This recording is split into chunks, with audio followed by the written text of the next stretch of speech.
Hey guys, how are you doing? Kieran Burke here from Max Velocity Sports Performance. I think we're on episode 3. Take a look at the performance post that we already did. We started with looking at the performance pyramid, and we actually started at movement, which was the base of that pyramid. Take a look at the videos previously just to see what's going on there. We're actually going to move up the pyramid and look at performance. I have 3 areas that I'd like to focus on within that performance, and we'll be looking at them in the next couple of video series. We have core, we have conditioning, and weights or resistance training.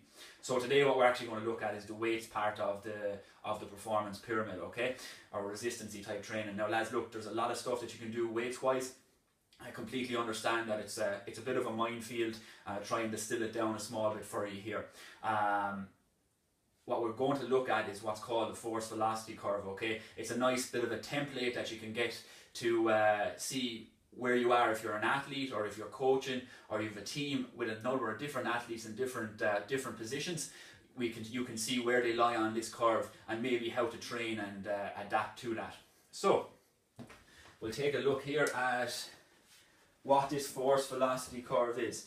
So we still literally have force on the left and velocity down here at the bottom, and this red line is what we're looking at.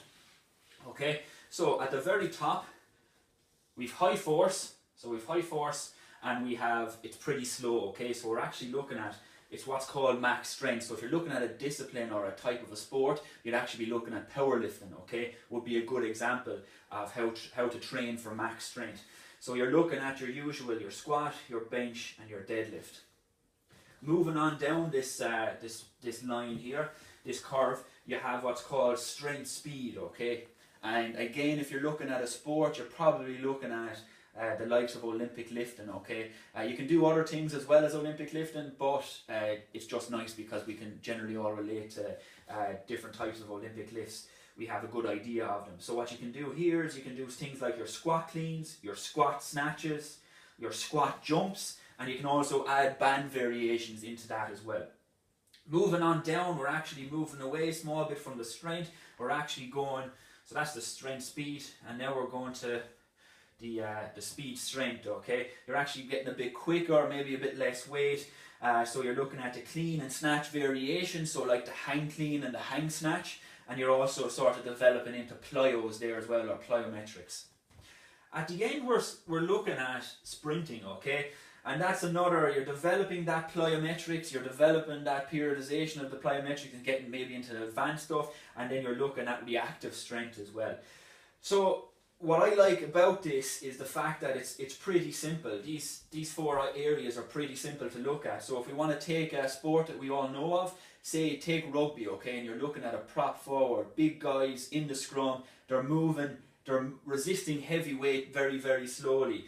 They're going to be around this area here up at the top. So they're not moving very fast, but they're moving a lot of weight, okay. So they're around this area here, okay.